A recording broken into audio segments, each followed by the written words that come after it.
So in this video, we're gonna do a quick install or assembly video for the LifePro one-person sauna. Packaging before I take it out of the box. Some of this you won't see again, even if you watch the install video. This is probably one of the better packaging solutions that I've ever seen a sauna company put together. It's basically protected on all sides. I mean, I know this is 1/4 inch, but still, this is pretty, I haven't seen anything quite like this. They did a really good job with the packaging. I know packaging doesn't dictate anything for your sauna experience, but if you see how many issues that we come across with these things, of all the various brands in warehouses and people stabbing them with forklifts and dropping them and everything else, this really does cut down on, customer issues.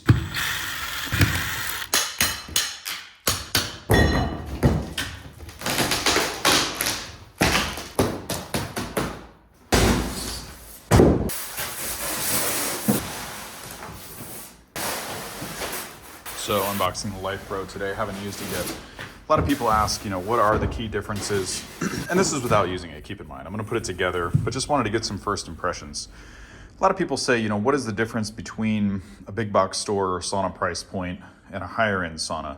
Some of it's gonna do with the materials, and then the rest of it's just gonna be in the overall fit and finish and how much time, was taken to install various different types of finishing. And so you don't see stuff like this. Now, I don't know this is an issue. Once we get this thing together, I don't know if you'll ever, see this because it's above the head in the seated position, but you will see stuff like this. To some people, they might not really care.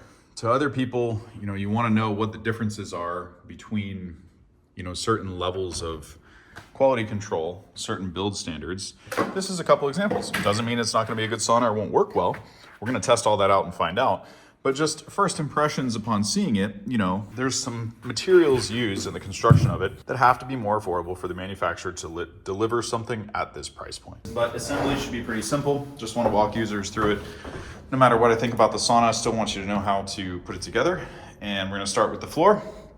So floor goes down first, then it's going to be back wall, left side wall, right side wall, front face, and then the roof will lock it all together. Let's begin. Take the back wall. You set it in, make sure the wires are not in the way. Set it on the back channel. Now for this particular sauna, it does have buckles in the back. It does have latches on the exterior of the walls. So you do have to assemble it, unfortunately, away from the final resting position because you have to be able to get your arm back here. You'll see what I mean in just a second. Then we're gonna take the left side wall, and it's a lot easier if you have 2 people for this, because until you get one corner joined together, you really don't have any tip over strength.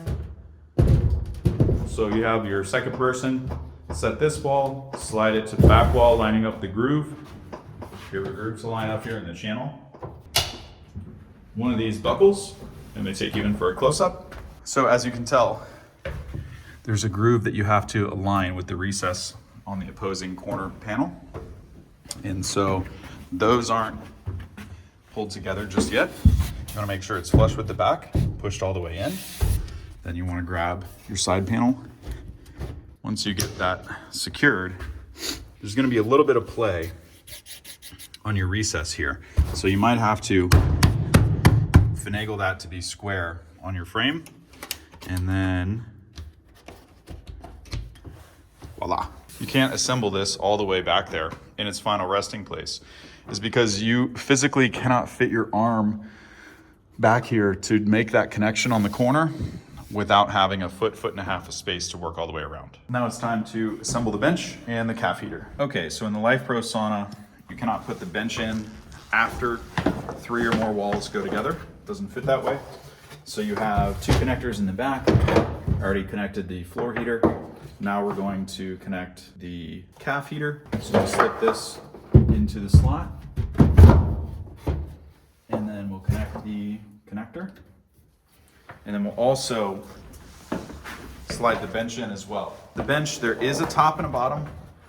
So you can tell by there's a recess on the top. So if you decide to put screws in it, they are flush. The back has no recess, so this side goes down. And this slips right in here. Set it in the channel, line up to recess, slide it all the way back. Once that's lined up, do the exact same thing. Buckle for our third one. And now we'll put the front wall on, which is the exact same process. I'll just show you really quick. These have to line up with these recesses. Pretty straightforward. So we'll line this up. And this gets a lot more sturdy once you have 3 or more walls. Let me bring you in here for a close-up on this. So you can see here that we are not flush with this buckle. If you're not perfectly level on the floor, or if your walls aren't perfectly flat, you will have to have some adjustment in here to bring them flush, right? And it's not that hard. You just have to give it a little bit of finagling. If you try to force it and you try to pull it with the buckle, then you're gonna bend the buckle. So you wanna make sure everything is lined up. Like here, we're a little bit out of square and we're also not flush. So we have to make those adjustments and then the buckle will pull it in. And now we're pretty square. Everything is flush. The roof is what's gonna tie all these together. A removable piece so that you have access to the connectors to put everything on. So we'll have to screw that down after we're done.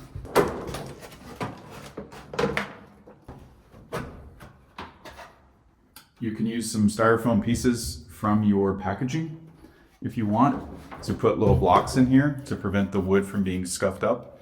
It's especially helpful if you have 2 people, and you can suspend this a little easier because you do have to, let's see if you can see that in the frame.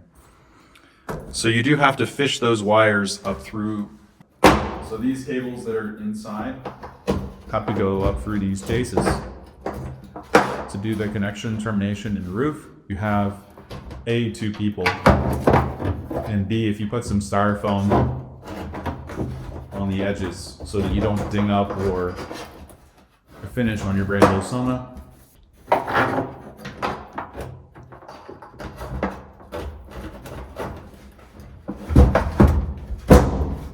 This is for the accessory to plug in. And then the way that you know that you're cinched down is this will come down flush, and that's what locks all the walls together. So now the sauna is a lot more sturdy. We can go ahead and go up to the roof. We have to get a ladder for this, which I have right here, and we'll finish the terminations. Mash these up. Nothing complicated about this particular brand. We're also just taking, power to each heater. This is going to be the cord for the power supply. So here we need the left wall heaters. Just as an example, here, definitely want to make sure that these are positioned flat and they're also out of the way of the roof vent, right? So this is not a huge deal, but once you put the roof panel on the top, you don't want any of this stuff to bind up. So what I do is cinch it down like so, and then let's go to the controller. And this is pretty straightforward. They use, different size connectors for each connection. No guessing. These just clip together. One of the most common ways that someone's sauna is not heating up correctly is a connector being missed or not clicked together all the way. So different companies have, different methods of using connections. I'd recommend, softly laying these in here so that when you put the roof on, it doesn't get pinched, in here, preventing A, from the top of the roof panel to go down, flush with the support ribs, and B, make sure you don't stick a screw through one of these because that will definitely ruin your experience. Add the roof cover. You want the power cord to come out over the power supply. So if we line that up, you've got your vent holes here, and you've got your power supply on the left. So let's put it up there that way. What we're gonna do first is fish this power cord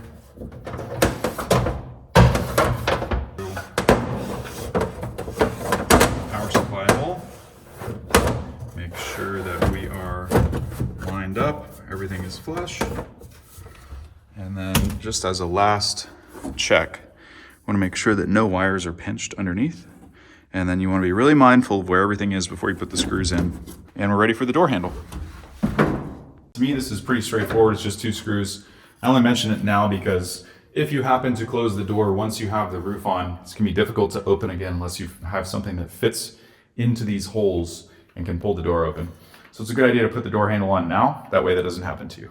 Unfinished side goes in, varnished side goes out.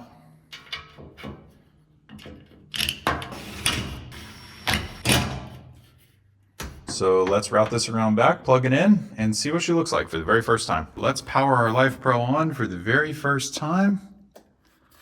Power's on. Go. Oh. Well, that's the lights.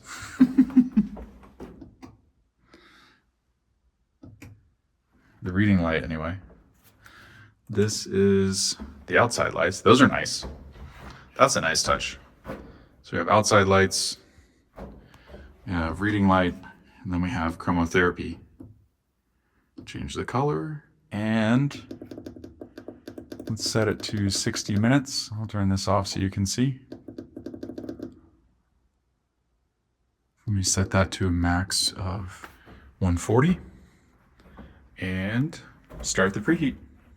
There is a difference in quality between, you know, these style heaters and build quality and stuff than a higher end sauna like you'd see, you know, on the certified sauna list or things that we've used over the last 3, 4, 5 years. But I do have to tell you, it looks like it has good heater coverage. So I wouldn't be surprised if you still get a decent sweat in here. I'm curious to test it out myself and put this in a review for you.